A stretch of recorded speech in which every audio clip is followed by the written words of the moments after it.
Station, this is Houston. Are you ready for the event? We are ready for the event. WGN-TV, this is Mission Control Houston. Please call station for a voice check. Deserved here. Well, we ran around the set. Look at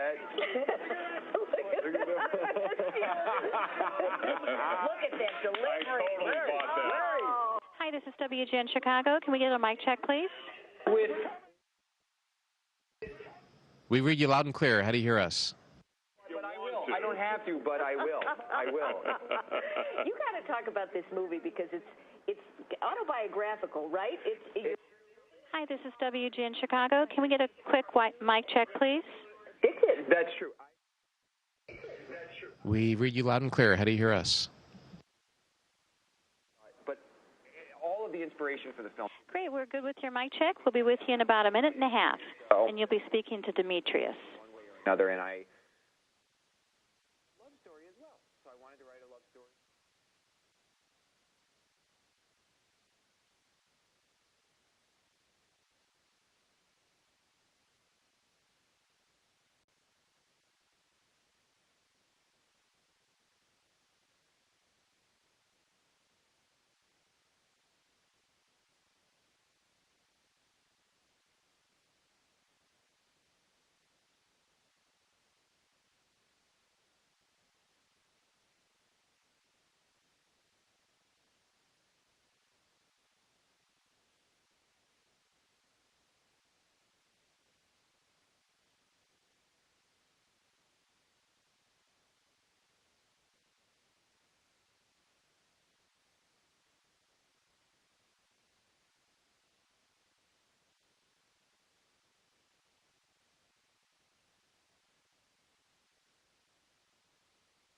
Or be on the good guy side, which is right here. Before we let you go, you said something before we went on the air, something about after you kicked your addiction.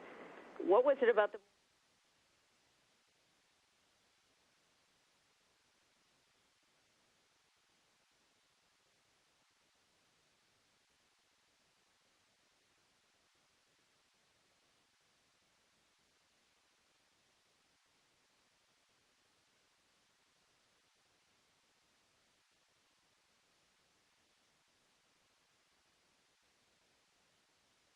One, two, three.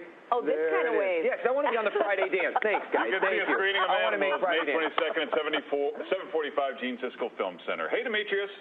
Hey, and the International Space Station is hovering thousands of miles above the Earth. Now 2 astronauts on board.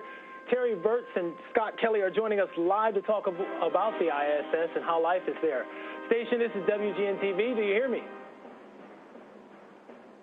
We've got you loud and clear, Demetrius. How do you hear us? I hear you loud and clear also. Now, good morning from Chicago. First off, I just need to put it out there. Have you guys seen this show? Because it's hard to believe that someone at NASA would approve this talkback if they've ever watched WGN Morning News. Neither one of us have ever seen that show. We did just see Chicago a few minutes ago. We just flew over top of Chicago, but we haven't seen the show. Oh, thank goodness. Okay, first off, we want to know a lot about what life is like aboard the International Space Station. Can you tell us where you are in the space station and just what your day's been like so far? Yeah, so we're currently in what's called the Japanese pressurized module, and the reason we do these events from here is it's kind of on the forward part of the space station and a little bit out of the way of where all the other crew members might be transiting through as they do their daily work. So far, my day has been filled mostly with some science activities that have to do with the fluid shifts that occur in our brains as a result of being in microgravity in our bodies, and how to potentially figure out if that's a cause of our vision problems. So we're taking a bunch of samples today, putting them in a freezer. That's actually, one of them is in the JPM, and had some exercise and some other things. I don't know what Terry was doing. We kind of stay busy and sometimes are doing these things independent of the other crew members. And Scott, you're involved with a mission that's going to keep you in space for a year, and we're also going to study your twin, Mark, while you're up there. Can you tell us how that's going so far? You said that you have to give a lot of samples every day. How's it going so far?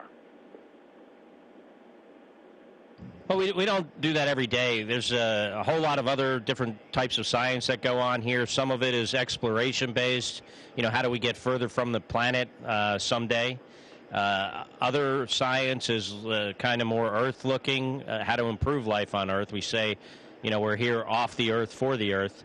And the stuff with my brother is a small subset of some of that, mostly in regards to the effects of the space environment on our genetics. So, like you said, it does involve taking a lot of samples, and we've actually started that activity, and we'll continue it over the next year. We've kind of looked into your work schedule, and you guys really have long days. So much work, so many experiments, so many day-to-day things to do. What do you do for fun when you're up there? Exactly.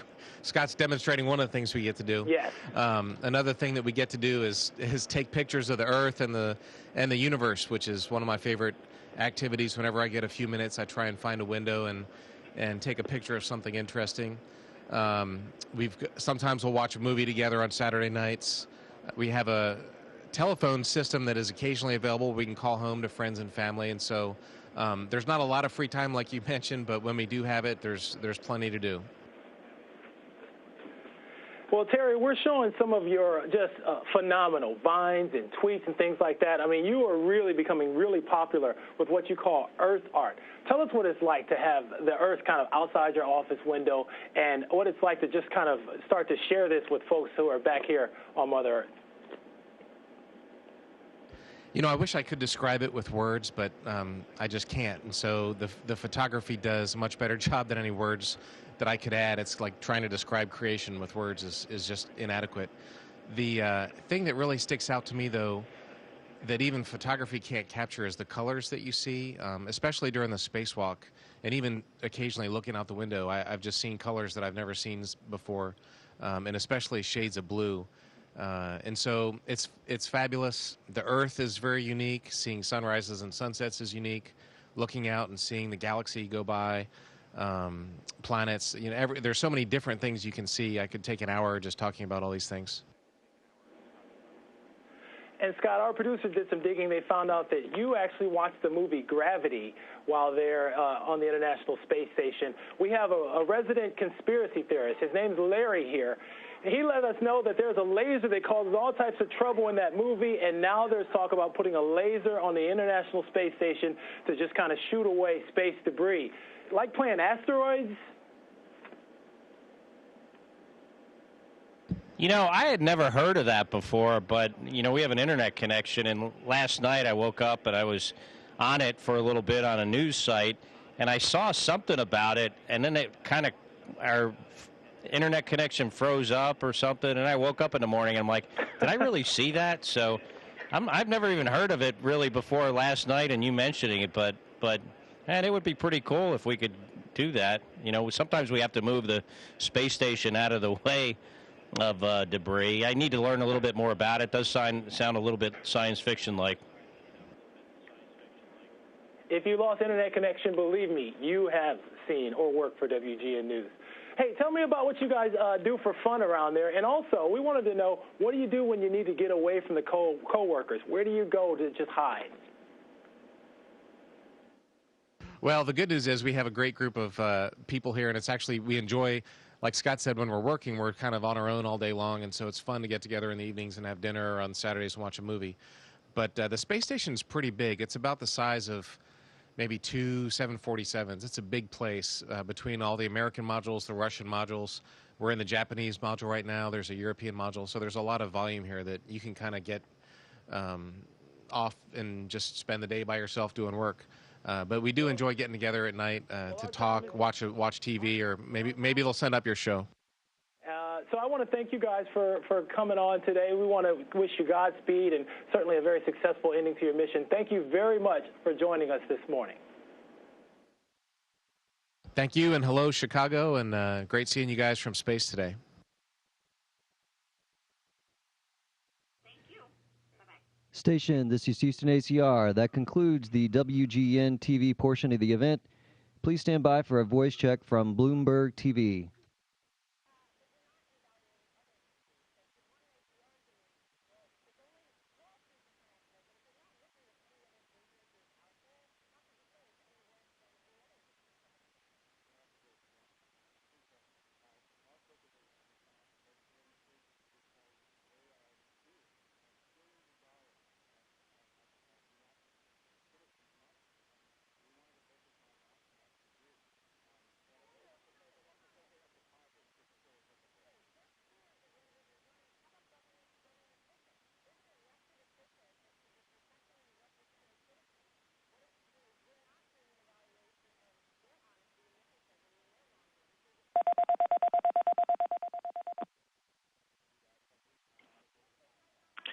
Station, this is Bloomberg TV. How do you hear me?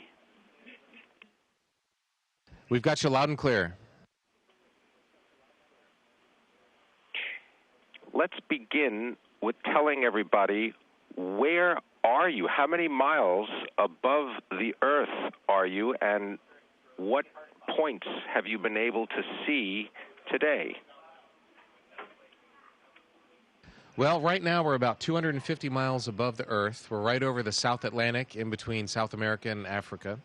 And we just passed over New York City, Toronto, New York, and the East Coast about 15 or 20 minutes ago. We took a few pictures, so it was a little bit cloudy.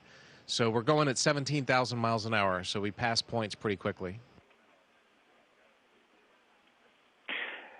Scott Kelly, I'm wondering if you can show us some of your great physical dance moves that you've been able to perfect in zero gravity, while Terry tells us about some of the experiments that he's working on. Well, I think those that know me well know that I don't have any dance moves.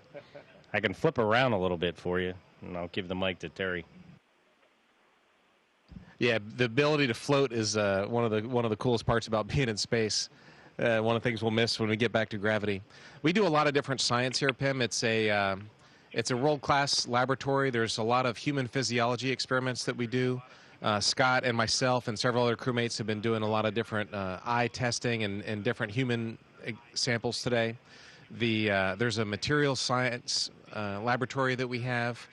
Physics, basic physics, astronomy. So basically every discipline in science, there's some type of experiment that we're doing here.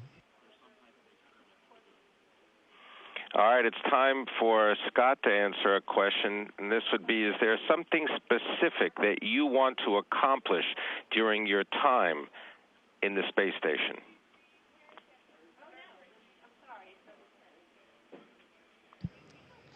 Well, there are a lot of scientific objectives to this flight. There are the one-year science objectives, which are many.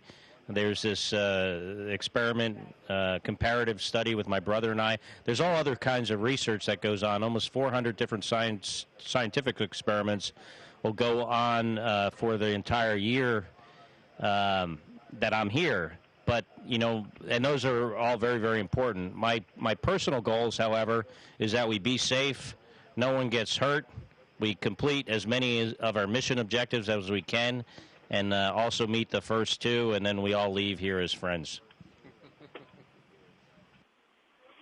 Is there anything that drives you crazy about each other, Scott?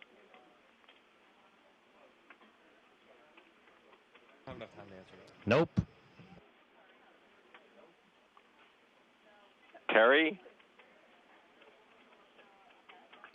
No, we're very lucky. We have a great crew here, and like I was saying earlier, we have a busy work day. Usually it's like 7 in the morning to 8 at night often, and we're usually on our own doing our own experiments and work, and so in the evenings we enjoy getting together and hanging out together. So we're very lucky to have a good group of American, Italian, and Russian crewmates.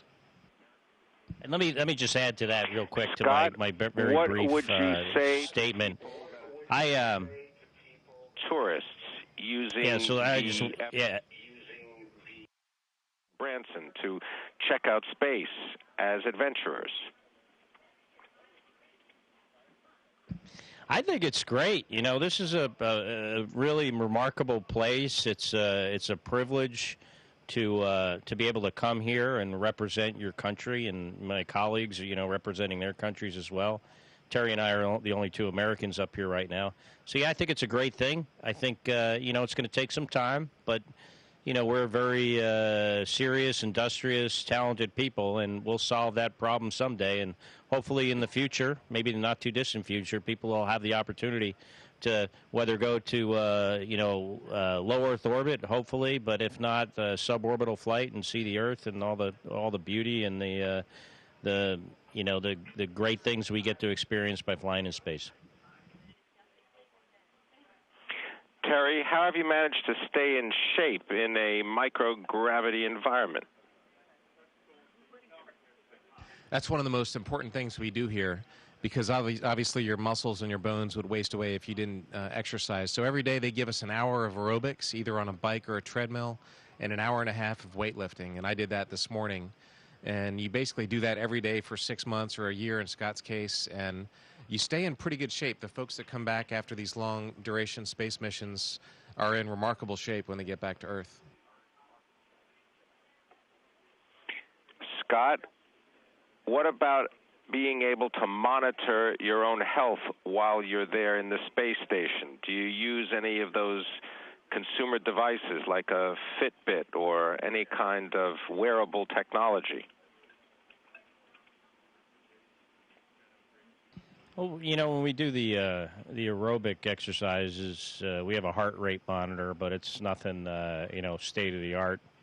I'm sure there's some off-the-shelf stuff that is a little bit more advanced than what we're using up here. But it takes a long time to certify stuff for space flight, and it's very expensive. So if we have something that works, we tend to stick with it. And we also have a great team of people on the ground, whether it's our flight surgeons or exercise specialists, the biomedical engineers. So, unlike maybe people on Earth, we have a whole team that backs us up, which is really great to have. Terry, I'm wondering if you could speak a little bit about your sleep patterns and also what kind of food are you eating? Sleeping in space is wonderful. It's one of my favorite things about being up here. I have a sleeping bag, climb in the sleeping bag, and I don't Velcro it to the wall or tie it off or anything. I just float in this little cabin that we have. Each of us has his own sleeping cabin, and that's really fun. During the week, I think most folks sleep between 6 and 7 hours a night, and then on the weekend, when we're not working, some weekends are work weekends, but if I get a day or two that I can sleep in, that lets me catch up. But the sleeping is one of the best parts about being up here. And what about eating? What's your favorite food? What's a typical intake for the day? So the food here is pretty good. We have a team in Houston that makes us food. We've got meats and vegetables and side dishes and desserts and fruits. Not a lot of fresh fruit. That comes up whenever we have a cargo ship. They'll put a few apples, oranges, or something like that on there, but they don't last that long. So all the food that we have is either dehydrated food that we have to add water to, or it's in the style that our military members use in their MRE, the green bags of food. But it's a pretty good variety, actually. It's much better than what I would be eating if I were a bachelor having to cook for myself. And there is some variety. Of course, there's stuff that we miss about Earth, and looking forward to getting some home cooking when I get back. But the food here is pretty good. Scott Kelly, is there a particular book that you would recommend people read in order to get a better understanding of what it's like to do your job?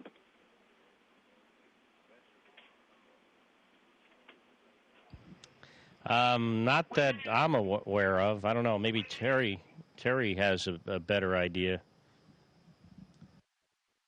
Well, my favorite books about space are ones about the Apollo program. Andrew Chaikin and others have written a lot of great books about Apollo. There was a book, Dragonfly, about the Mir station that describes some of the challenges that the astronauts and cosmonauts faced. The book 2001 I read when I was a teenager, and that was awesome. It's amazing. We actually watched part of that movie recently up here. How many of those things came true, even though that was over 50 years ago that Arthur Clarke wrote that book. So there's a lot of good books about space. The question is, do you want to read science fiction or do you want to read science fact about what it's really like up here? want to thank you, gentlemen, very much. Have a great trip. Thanks. Great talking to Bloomberg, and thanks, Ben. We appreciate it. Station, this is Houston ACR. That concludes the event. Thank you.